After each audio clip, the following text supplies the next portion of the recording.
So let's do it. It's Wednesday, time for our weekly trip out there. Neil Anderson joins us live this morning from Suamico. Hi, Neil. Hey, good morning. Well, we got a busy day out here for the Children's Zoo. You know, this is our day that we do our annual vaccination. You can see just behind me here is the goats. They're all waking up in the morning. We've got the sheep and everything.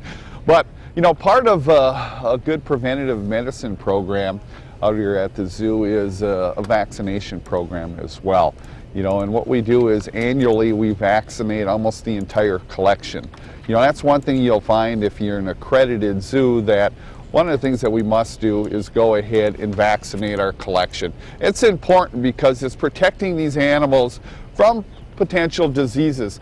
Now, when we vaccinate, Doc, she's getting ready, you know, up at the animal hospital to come down and vaccinate, and we're going to have to then go ahead and kind of herd everybody up, catch them up and vaccinate. But vaccines come in really two forms. They come in what we call a modified live vaccine, and then also a killed vaccine. Now, there's a couple differences with those. You know, the modified live vaccine, you know, that particular vaccine has the infectious agent in it. There's a particular strain, and what it does is it begins to go ahead and multiply in the body of the animal, but it doesn't cause the disease. But what it does do, it causes an immune response. And those are really good to use. The only thing is they've been tested and used on domestic animals. Now, we're in the Children's Zoo area, okay, so we'll use those particular type of vaccines down here within the Children's Zoo. But then also in the rest of the collection, it's interesting because some animals, you know, especially non-domestic animals, when we're looking at, say, red panda, ferrets, and things like that, you could not give a modified live, like, say, a canine distemper vaccine, because it would actually cause the disease in those animals. So when it comes to non-domestic animals, you have to be real careful, and you have to, you know, go with a lot of information that, you know, whether, you know, other zoos and other institutions have used, even right down to the particular manufacturer. When you're vaccinating even a ferret, sometimes it comes down to, like with our black-footed ferrets, is that we have to use a particular manufacturer of a vaccine so that we know that it will be safe for the animal. Now, we also, you know, we're looking over here, you can see the sheep over here, and we talk about, you know, the killed vaccine.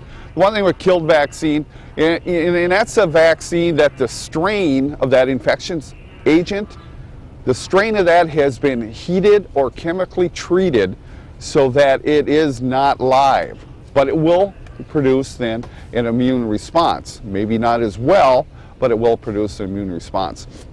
Now, one of the things too, you know, as we're coming down here in the morning, you know, a lot of people ask, well, you know, how many, you know, from the zookeeper end, how many zookeepers do you have out here at the zoo? You know, we have over 220 animals within the collection, and we have right now 4 zookeeper routes.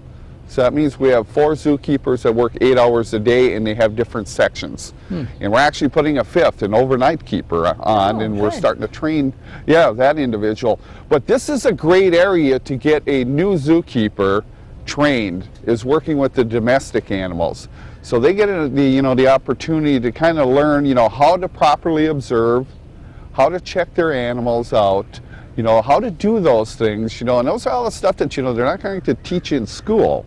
Okay, but you're going to learn that right on the job. And then from there, then what we do is expand their responsibility into the non-domestic animals. And even from that point, you know, then they get an opportunity, even when we look at, you know, some of our more dangerous animals. So those level of responsibilities grow as the keeper's experience grows. And I thought you were there for 24/7, and you were just the only zookeeper, but there are other folks there. Yeah, absolutely. The face of the zoo. A few more behind the scenes. Hey, I heard you had a great extravaganza. You'll have to talk about it later this morning. Absolutely, it was fantastic. Awesome. Excellent. Thanks, Neil.